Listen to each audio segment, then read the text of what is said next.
अच्छा प्राचा साहब, ये बड़ी इंपॉर्टेंट बात उन्होंने की है कि तीसरा वजीर आजम भी आएगा।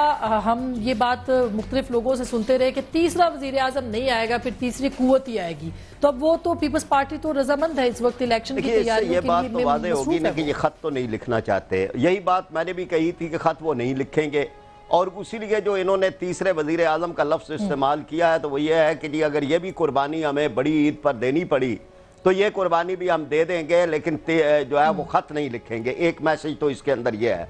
दूसरी बात यह है कि जहाँ तक तीसरी कुव्वत का ताल्लुक है उसका कोई इम्कान नहीं है, और ये बात जो है वो तीसरी कुव्वत भी सुन ले कि ये सियासतदानों के कितने ही झगड़े हों और कितने ही मामलात हों और कितने ही अदालतों और पार्लियामेंट और इदारों में जो है वो तसादम हो, इसका ये मतलब नहीं है कि कोई और जो है वो इससे फ़ायदा उठाए।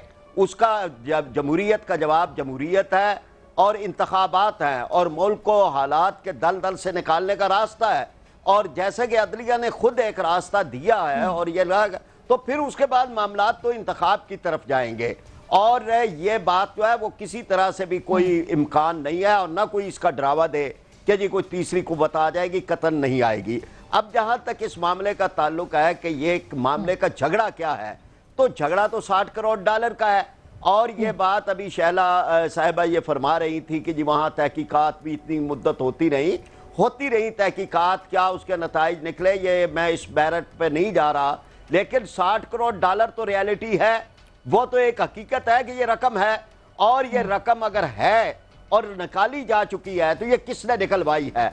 अगर जरदारी साहब बिलावजह इसमें बदनाम हो रहे हैं तो फिर तो उन्हें और ज्यादा दिलचस्पी लेनी चाहिए कि वो कौन है जो उनकी जगह पर रकम ले गया है, और रकम वो ले गया है और बदनामी जरदारी साहब की हो रही है। इसलिए पाकिस्तान पीपल्स पार्टी को तो और बहुत ज्यादा इसके अंदर आना चाहिए। और बहैसियत पाकिस्तानी, जब हम मकरूज हैं, जब हम गुर्बत में हैं, जब हमारी लोड शेडिंग है, हमारे लिए तो 60 करोड़ डॉलर का ज़र मुबादला एक बड़ी अहमियत रखता है, बहुत इंपॉर्टेंट है। बिल्कुल, और सारी जमातों के सर बहुत सारे इल्जामात तो मियां साहब के ऊपर भी है, इसके भी है, लेकिन मसला ये है कि अब वो कह रहे हैं जी, अब वो ये कह रहे हैं कि इलेक्शन तो हम कराने के लिए तैयार है। और ये जो पैगाम है ये बड़ा जानदार पैगाम है। शाहजी, पॉलिटिकल पार्टी कैसे रिसीव करेंगे? मैं अभी भी बतौर पॉलिटिकल वर्कर के मैं इसको फीलर समझता हूँ। जानदार देखे ना जी, वो जनरल सेक्रेटरी हैं एक पॉलिटिकल पार्टी के, मैं एक पॉलिटिकल पार्टी का सेक्रेटरी जनरल हूँ। मैं आज कह दूँ कि नहीं जनाब ये 18 फरवरी को असम्बली नहीं टूटेंगी, ये 20 फरवरी को टूटेगी, क्या ये कोई बात हुई? मतलब है जो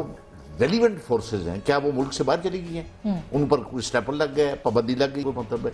या फिर ये कहते जनाब कि हाँ मुझे अपने पार्टी के लीडर ने कहा है या सदर पाकिस्तान ने कहा है या चीफ एग्जीक्यूटिव ने कहा है कि आप दे दें ये स्टेटमेंट, जाके चले टू सम एक्सटेंट ये बात समझ लगती है। मतलब अब ये तो ये और बतौर पॉलिटिकल पार्टी के ये फीलर होते रहते हैं पॉलिटिकल पार्टी के, लेकिन चले थोड़ी देर के लिए शायद हम समझ लेते हैं कि ये दुरुस्त है, ये ऐसा हो सकता है, तो फिर पॉलिटिकल पार्टी इसको कैसे रिसीव करती है? वो अब ये बात आपकी दुरुस्त है। वो तो ये अगर न भी कहते ना तो इलेक्शन तो फिर भी आ रहे हैं। मैंने बताया ना कि वो तो 15 मार्च से 1 इंच आगे नहीं जा सकती है, ऑटोमेटिकली वो असेंबली। यानी ये कोई एहसान की बात नहीं है, एहसान की बात नहीं है ये मतलब, या ये कोई दरमियानी रास्ता नहीं है आपके नजदीक? दरमियानी रास्ता क्या है फिर? ये कॉन्स्टिट्यूशनल प्रोविजन है।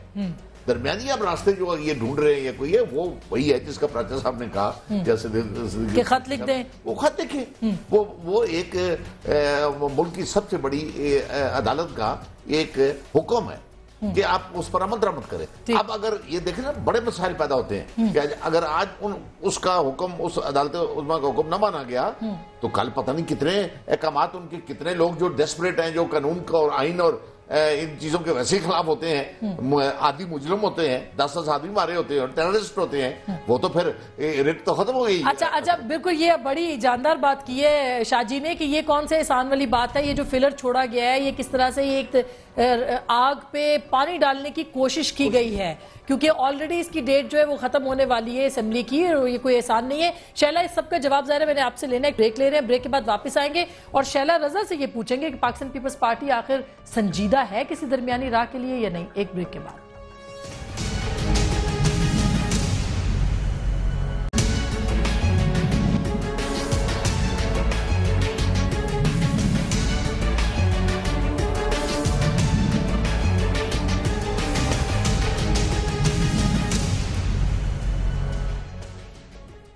वेलकम बैक नाजरीन, एक दफा फिर आपको खुशामदीद कहते हैं। और जफर अली शाह साहब ने बड़ा एक अहम पॉइंट उठाया कि इसमें कौन सी अनाउंसमेंट जो हुई है, इसमें कौन सी बड़ी बात है, ये तो होना ही था। शैला, ये ट्रिक जो है पीपल्स पार्टी ने इस्तेमाल की है। बात तो तब थी अगर आप कहते कि 18 सितंबर को असेंबली डिसॉल्व होगी, अक्टूबर नवंबर में आप इलेक्शन करा देंगे, इस तरह की कोई बात होनी चाहिए। हम तो कहेंगे इसमें मीन मेख निकालते रहेंगे, लेकिन बात ये है जब दरमियानी रास्ते की हो रही है तो मैं शायद पहली दफ़ा भी अपनी बात सही नहीं समझा सकी, क्योंकि इतने सारे लोगों को मैं नहीं कहूँगी कि सही नहीं समझ सके।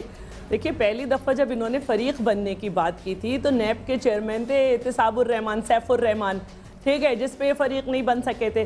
फिर जब मलिक क़य्यूम साहब ने ख़त लिखा तो 2009 था, गवर्नमेंट थी। कोई ये ना कहे कि उन्होंने पता नहीं किसके कहने पे खत लिखा, इसका कोई टेप तो है नहीं मौजूद जो बेचारे मलिक क़य्यूम साहब पकड़े जाते। मगर उसका कोई रिकॉर्ड तो मिला नहीं ना, अदालत तो शैला जिसमें रिकॉर्ड मिल गया, जिसमें रिकॉर्ड मिल गया भुट्टो साहब के केसेस का, उसमें आपने क्या कर लिया? अगर ये रिकवरी का ही मामला है तो इस तरह की तो रिकवरी के जो हैं वो बहुत से स्टे ऑर्डर पड़े हुए हैं। एक चैनल के मालिकान के 70 अरब रुपए पड़े हुए हैं कि वो अदा करने, उसने अभी तक आपने उसको स्टे दे रखा है। लेस्को ने 1 अरब 38 करोड़ रुपए का इत्तेफाक फाउंड्री पे किया हुआ है, उसके रिकवरी के ऑर्डर पे भी आपने स्टे दे रखा है। तो भाई हम ये कह रहे हैं आपसे कि दरमियानी रास्ता ये है कि खत लिख दिया जाएगा, लेकिन ये क्या जिद है कि उस पर वजीर आजम के सिग्नेचर जरूरी हैं। आप नैब के चेयरमैन से लिखवा दें, आप जो है वो प्रोसिक्यूटर जनरल से लिखवा दें। दरमियानी रास्ता यही है। और अगर हम इंतखाबात कराते हैं उसके लिए आप लोग तैयार होंगे कि वो मतलब दरमियानी रास्ता अगर ये होगे कोई कमीशन लिख दे या प्रोसिक्यूटर जनरल लिख दे, उसके लिए तैयार है। जल्दी फैसला दे दे, जैसे मेमो कमीशन का दिया है उसका इतनी जल्दी फैसला ना दे। उस कमीशन की रिपोर्ट को हम तो ये भी नहीं कहते, जैसे वुकला पिटाई केस को कमीशन की रिपोर्ट आप नहीं बता रहे, जैसे आप जस्टिस खाजर शरीफ कत्ल केस की कमीशन की रिपोर्ट आप नहीं बता रहे, आप उसे मेमो कमीशन की तरह जल्दी जल्दी कर दें। हमें मालूम है उसमें भी आप क्या करेंगे, कोई दरमियानी रास्ता आप निकाल लें। ठीक है शाहजी वो ये कह रहे हैं कि प्रोसिक्यूटर लिख दे, कोई और लिख दे, क्यों वजीर आजम ही क्यों लिखे? वो ये कह रहे हैं वजीर आजम के ऊपर ही जिद क्यों है कि वो खत लिखेगा? यही बात बता देना जी, यही बात आज बता देते हैं। हाँ, ये कोर्ट में बतानी चाहिए, बता देते ना कि जनाब अच्छा जी नहीं मैं नहीं लिखूंगा, मेरा सेक्रेटरी लिखेगा, मेरा ये लिखेगा, मेरा मिलिट्री सेक्रेटरी लिखेगा, क्योंकि कोर्ट ने तो ये बात कही है। यही किसी की ड्यूटी लगा देते हैं। और कहा क्या गया है कि जनाब मैं हल निकाला जाए, खत लिखना नहीं कहा गया। ये प्राइम मिनिस्टर आप देखें ना तो अब प्राइम मिनिस्टर साहब ने भी जो है उन्होंने बिल्कुल, हालांकि वो कोर्ट कहती रही, प्राइम मिनिस्टर साहब ने ये कहा अच्छा जी मैं पूरी कोशिश करूंगा, ये करूंगा, मैं वो करूंगा। अब इसका मतलब ये है कि कोई बिहाइंड द कर्टन फोर्सेस बैठी हुई हैं पाकिस्तान पीपल पार्टी में जो कि चीफ एग्जीक्यूटिव को उसको अपना वो लीगल काम नहीं करने देती। अच्छा नहीं करने दे, जिस तरह शैल्या बीबी ने कहा, तो वो ये कह दे नहीं जनाब ये प्राइम मिनिस्टर के किसी जगह पे नहीं लिखेगा, ये हमारा अटॉर्नी जनरल लिख देगा। वो 6 ऑप्शन कमीशन इस्तेमाल भी तो कर लिए ना, वो जो जी और एच वाला था नहीं कमीशन का, लेकिन वो ऑप्शन क्या इस्तेमाल हो सकते हैं अभी इस वक्त? हम तो इंतखाबात के लिए तैयार हैं, नहीं हो सकता ना, तो उस वक्त तक इंतखाबात के लिए हर वक्त तैयार है। इंतखाबात का एनआरओ से क्या तलक है? इंतखाबात का एनआरओ से तो कोई तलक नहीं। एनआरओ एक कानून था, इंतखाबात में तो वक्त पे होना ही है ना, वो तो कॉन्स्टिट्यूशन प्रोविजन है। कोई आसान, अच्छा बिस्मिल्लाह, आपको मुबारक में दे देता हूँ अगर यही रिजल्ट आएगा, यानी आप पर वही भी अब वही भी उतरनी शुरू हो गई है पीपल पार्टी पर कि जनाब फिर भी यही रिजल्ट है। अच्छा जीत जाएगी, बिस्मिल्लाह। हम तो कहते हैं कि अगर 70% जो है वो फेयर हो जाए तो फिर हम क्लीन स्वीप कर देंगे। 70% कर जाएंगे आप। अच्छा ये देखो आज ख्वाबों का दिन है, मुझे लगता है। मैं कहता हूँ जी अल्लाह करे होगा ऐसा, आप 70% कर दें। लेकिन नहीं, अल्लाह को सिर्फ आपका भी नहीं है ना, 18 करोड़ आवाम का भी है, वो अल्लाह देख रहा है। अल्लाह देख रहा है कि 18 करोड़ आवाम के साथ आप क्या कर रहे हैं। तो बहरहाल इसके बावजूद समझ आ रहा है कि अल्लाह देख रहा है। आखिरकार आज हामिद सईद काज़मी रिहा हो ही गए। जी हाँ, लोगों को सिर्फ पाकिस्तान पीपल पार्टी समझदार है, बाकी 18 करोड़ आवाम तो बिल्कुल दिमागी काम नहीं करता। हम तो आप कह रहे हैं। अच्छा ये तो ज़राए तफन्नुन बात हो रही है। अच्छा नहीं शैला, ये ज़राए तफन्नुन बात हो रही है। फरीद पराचा साहब कि हमें पॉजिटिव सोच भी तो रखनी चाहिए, जो कि बात मंजूर विसान साहब ने कही कि पहली बार ये होगा कि स्मूथ ट्रांसफर ऑफ पावर होगी। तो ये पाकिस्तान में आपको लगता है कि ऐसा हो जाएगा? ख्वाहिश तो बहुत है, लेकिन बहुत सारी बातें इधर उधर से आ रही हैं। ये तो वाज़ेह सी है कि इंतखाब तो अब एक लाजमी चीज है और कोई इसमें रुकावट नहीं डाल सकता, ना इससे कहीं और कोई चीज जा सकती है और किसी का एहसान भी नहीं है। और इंतखाबात ही रास्ता भी है पाकिस्तान पीपल्स पार्टी के लिए, और कोई रास्ते भी नहीं है। और उस बात के लिए जो जमातों को आपस के अंदर इत्तफाक राय करना चाहिए वो ये है कि इंतखाब काबिल कबूल बने, इंतखाबात ऐसे हों कि जिनके बारे में कोई उंगली ना उठ सके, इंतखाबात ऐसे हों कि लोगों को इसमें से निकलने का दलदल से रास्ता मिल सके, और जो कुछ आम आदमी के दिल के अंदर भरा बैठा है इनके खिलाफ उसको अपनी वोट की पर्ची को बर्छी बनाने का उसको मौका मिले। ये इंतखाबात जो हैं वो, अब ये कि ये अगर इंतखाबात होते हैं इस पे इत्तफाक राय हो, इस पे मिल बैठे, इसकी फिदा बनाए और ये सारे एनआरओ पर अमल दरामद तो फिर वही रहेगा। वो इंतखाबात हो ना हो खत तो लिखना पड़ेगा। वो तो जो है कि कहा कोहान का डर है, कहा कोहान तो होगा कि वो तो बहरहाल लिखना पड़ेगा, वो आज नहीं तो कल लिखना पड़ेगा।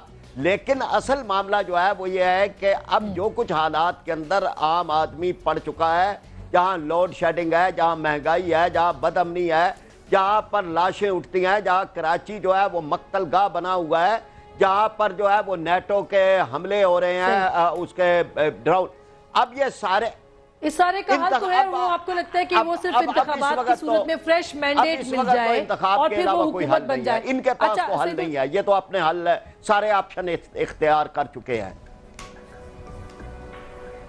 अच्छा सिद्दीकी साहब, अगर अगले पेशी के ऊपर वजीर आजम पे फर्द जुर्म आयद होती है तो आपके लिए, आपके नजदीक मैक्सिमम कितना वक्त है जो कि इस वजीर आजम को देखिए ये तो, क्योंकि वो अपील भी करने की बात कर रहे हैं। वक्त तो दिया जाएगा यकीनन, अगर फर्द जुर्म आयद होती है तो उनको मुनासिब टाइम दिया जाएगा कि अपना दिफा कर सके, और उसके लिए 1 हफ्ता भी हो सकता है, 10 दिन भी हो सकते हैं, इससे ज्यादा टाइम तो नहीं मिलेगा मेरे ख्याल से, क्योंकि ऑलरेडी।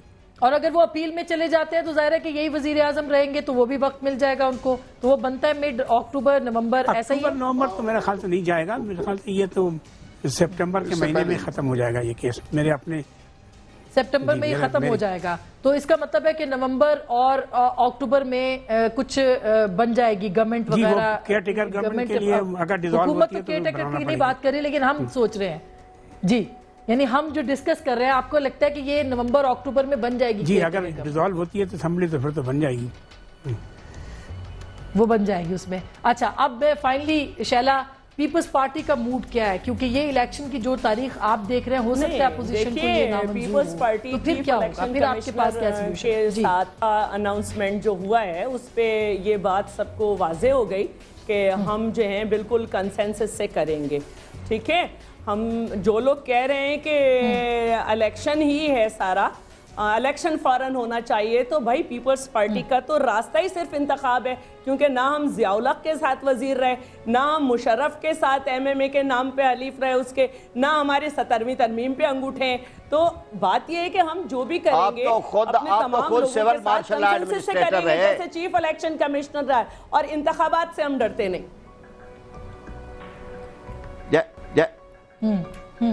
ठीक है। अच्छा, मेरा ख्याल है रास्ता मुनक़ता हुआ, लेकिन साहब मैं ये कह रहा था कि ये तो खुद सिविल मार्शल एडमिनिस्ट्रेटर रहे, इन्होंने तो उस आमर का साथ दिया जिसने पाकिस्तान की तबाही और बर्बादी लाई, वो अयूब खान था और वो याहिया खान था। इसलिए ये भी याद रहे, लेकिन ये भी याद रहे कि उसके बाद जुमलेबाजी ना करें, जब ये जुमले बोलेंगे तो हमारे पास भी हमेशा से वक्त दिया डिक्टेटर्स को। चले, अब ये है ना कि अगर आपने इस पे करना है, अब जब आप जुमले बोलेंगे तो आपको जवाब भी मिलेगा। भाई मैंने भी जवाब दे दिया, ऐसा तो नहीं है कि मैंने गलत जवाब दिया है। मेरा कहना है कि एक दफा के बाद हमने पार्टी बनाई और फिर हर डिक्टेटर को वक्त दिया। आपने तो क्यों भूले, जो भूल नहीं रहे, कभी हर साथ नए बन के आ रहे, हम तो हर दफा नया दे रहे हैं। चलिए, अच्छा, बहुत बहुत शुक्रिया, thank you very much Shaji, बहुत बहुत शुक्रिया शैला, आप सिद्दीकी साहब आपका भी शुक्रिया, फरीद फराज साहब आपका भी बहुत बहुत शुक्रिया। हमने जो भी बात की, जिस तरह से भी बात की, जिस तरह की भी खबरें आ रही है, एक पॉजिटिव बात यह है कि इंतखाबात की खबरें आ रही हैं, इंतखाबात के ऊपर बात हो रही है, एक इक़्तिदार की जो मुंतकली है उसके हवाले से बात हो रही है। कुछ भी हो, पाकिस्तान में जमहूरी प्रोसेस को चलना चाहिए और इसके लिए हुकूमत, अदालतों और सबसे बढ़ के अवाम का जो फर्ज है वो अदा करना चाहिए। फैसला आपका।